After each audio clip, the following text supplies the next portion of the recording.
in for John Green, who's out with pneumonia. And welcome to Crash Course U.S. History. Today we'll be talking about immigrants. Following the end of the Civil War, a second wave of Eastern Europeans arrived to work in America due to overpopulation, wars, and chances for economic opportunities. Most of these new immigrants came from different religious and political backgrounds and were uneducated. Kendall, I thought the Chinese were supposed to be smart. I'm not even Chinese. Oh, me from last week. Your racist ideals amuse me. But you know what else was racist? America. Actually, the Chinese who immigrated to America during the late 1800s were mostly uneducated. They were also young and poor men who came for the railroad boom to make quick cash and get home. America needed the Chinese to work their railroads, rock, and reaping. I volunteer as tribute! No, not that reaping. Reaping such as fruits and vegetables. Anyway, let's go to the thought bubble. Although the majority of the Chinese went back to their homes, the ones who stayed worked as cooks, laundrymen, and servants. The Chinese mostly emigrated to California and frequently got in clashes with the Irish.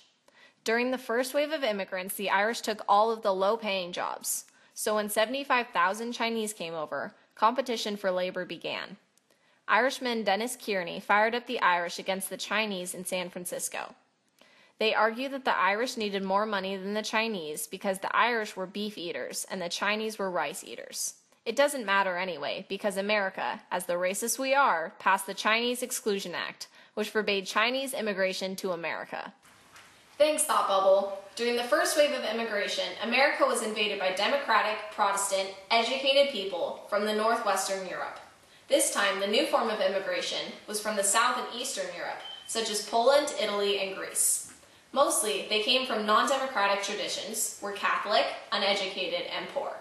The main reason America attracted these people was because of economic breaks. American industry was appreciative of the immigration boom because it meant a steady workforce.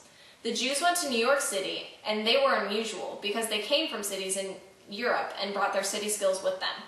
To preserve their customs, groups such as the Catholics set up schools, newspapers, and clubs. Immigrants were controlled by bosses such as Boss Tweed, who would trade immigrants and provide for them. The social gospel rolled around when people finally developed consciences. They discussed social issues and reforms to support and change the treatment of these new immigrants. Jane Addams, a supporter of the social gospel, founded the Whole House, where immigrants were cared for. Once again, the nativists came about. They regarded them as inferior and were fearful of being outvoted. These immigrants provided scabs, diminishing the effects of strikes and lowering everybody's wages. The American Protective Association, yet another nativist organization relatable to the Know Nothing Party, urged voting against Catholics. Oh, it's time for the mystery document? How mysterious. The rules here are simple. If I guess the author of the document right, I don't get shocked by the shock button. And if I get it wrong, I do.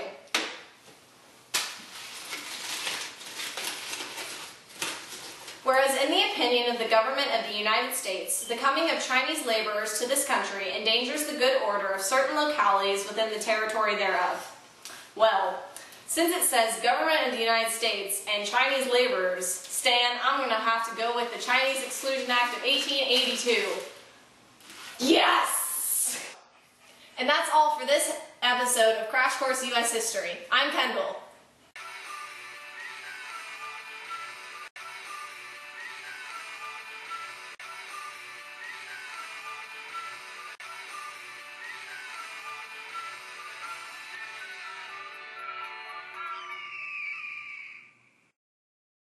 And we're fearful. How do you stop it? Fearful.